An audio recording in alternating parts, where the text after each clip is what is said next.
Damos la bienvenida a Óscar Ortiz, ex ministro de Economía. ¿Cómo está, Óscar? Buenos días. Muy buenos días, un gusto en saludarla. Muchísimas gracias.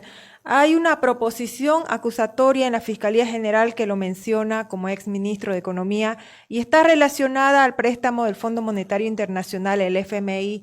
¿Qué considera usted sobre esta acción? Y además, si usted está presto a hacer alguna declaración si es que se lo solicita.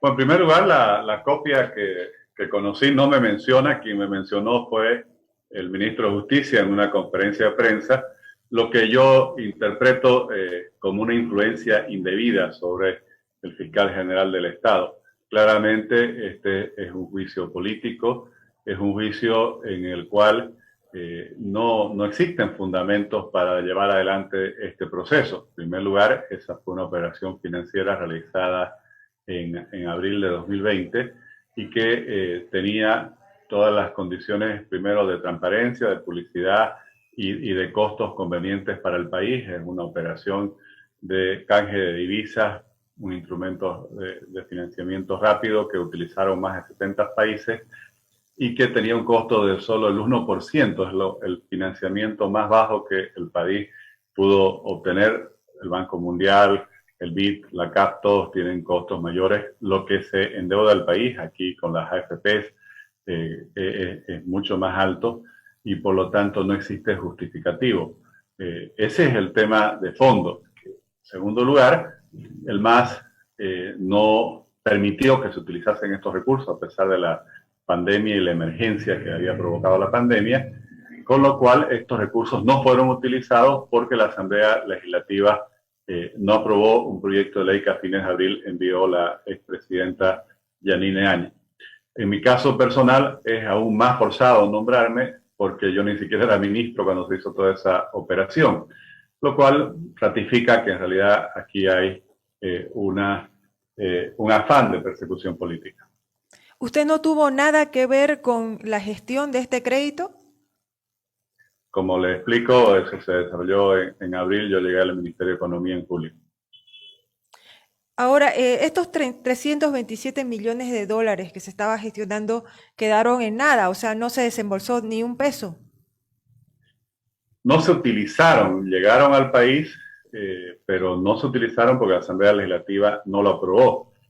Más bien yo creo que esa fue una actitud perjudicial para el país, teniendo un financiamiento a un costo de solo el 1%. ¿Cómo va a justificar el actual gobierno haber devuelto ese recurso y ahora se está endeudando al 5 y si emiten bonos en los mercados internacionales como pretenden hacerlo por más de 3.000 millones de dólares?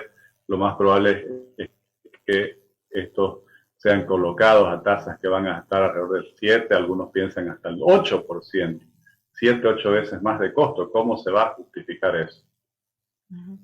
Ahora, usted no ha recibido ninguna notificación ni nada con relación a este tema.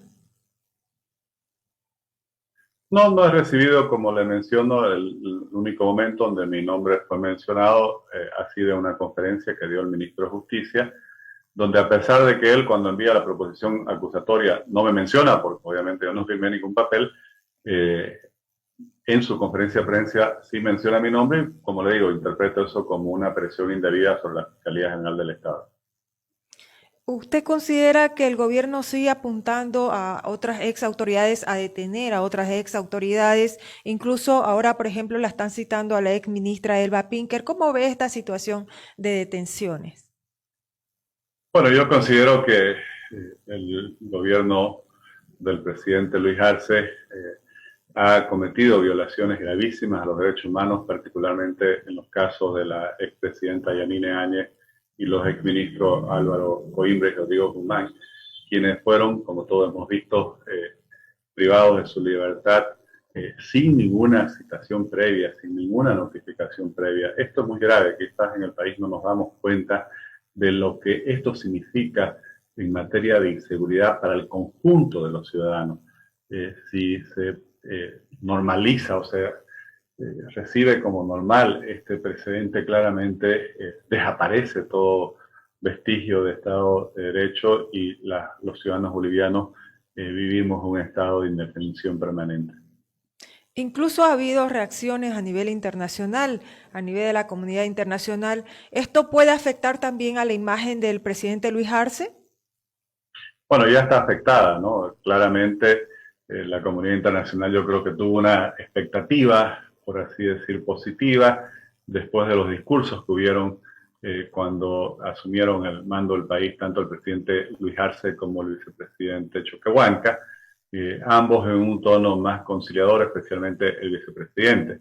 Sin embargo, cuando suceden estos hechos que obviamente salen de cualquier marco jurídico propio de un sistema democrático, claramente todos esos discursos se esfuman, se diluyen y a nivel internacional se ratifica la noción de que en Bolivia no existe una justicia independiente, de que en Bolivia no existe el debido proceso, el derecho a la defensa ante tribunales independientes.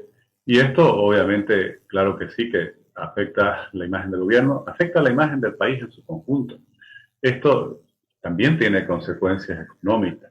Es difícil que hayan inversiones privadas extranjeras en un país donde la justicia no puede garantizar siquiera un juicio con debido proceso a una expresidenta y por lo tanto eso claramente no solo afecta, sino que yo creo que va a tener un efecto duradero en el mediano y largo plazo muy negativo para nuestra nación. Esta situación de incertidumbre también ha provocado que algunas ex autoridades decidan salir del país para resguardarse. En su caso, Oscar, ¿usted va a mantenerse aquí en Santa Cruz? ¿Va a continuar aquí en el país?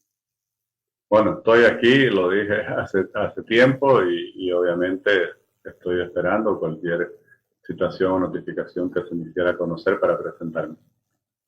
¿Usted considera que ha realizado una gestión dentro de lo que ha sido el Ministerio de Economía totalmente en el marco de las normas? Absolutamente, y la prueba de ello es que no tienen de qué acusarme. Como le menciono, ni siquiera pudieron en el documento escrito mencionar mi nombre, más allá de que, como quiero ratificar, yo creo que esa operación de financiamiento fue realmente ventajosa para el país y quienes perjudicaron al país fueron los parlamentarios del movimiento socialismo que no viabilizaron su utilización. Este gobierno dice que va a hacer énfasis en la generación de empleos, más inversión, más flujo en el país en cuanto a la economía, pero hasta el momento, ¿usted cree que se han dado pasos acertados para lograr este objetivo? Todo lo contrario, yo creo que más bien se ha generado un ambiente de incertidumbre jurídica, se han derogado decretos que liberaban las exportaciones, las cuales son fundamentales tanto para generar esas divisas que el país necesita con tanta urgencia, pero también para generar empleos sostenibles con buenos salarios y de calidad. Al mismo tiempo, se ha creado, y somos el único país en hacerlo, un impuesto que lo llaman a las grandes fortunas, pero en realidad es un impuesto al patrimonio, que claramente va a disminuir o ahuyentar las inversiones en el país. Y cuando digo somos el único país que lo ha creado de esta forma, es porque lo ha creado de forma permanente. Primero, en toda la región sudamericana, y entiendo que también en Latinoamérica, en esta época de pandemia no se ha creado este impuesto al patrimonio. El impuesto al patrimonio es algo que los países han ido eliminando en casi todo el mundo, porque el sistema tributario moderno se basa en gravar los flujos, o sea, lo que genera ingresos, lo que genera ganancias. Por eso hay el impuesto a las utilidades, en otros países hay el impuesto a la ganancia, que le llamamos impuesto a las utilidades, o hay el IVA, que grava la diferencia de valor entre el costo del producto y lo que uno lo vende. Ese margen, una parte va para el Estado por medio del IVA. En Bolivia además tenemos el impuesto a las transacciones.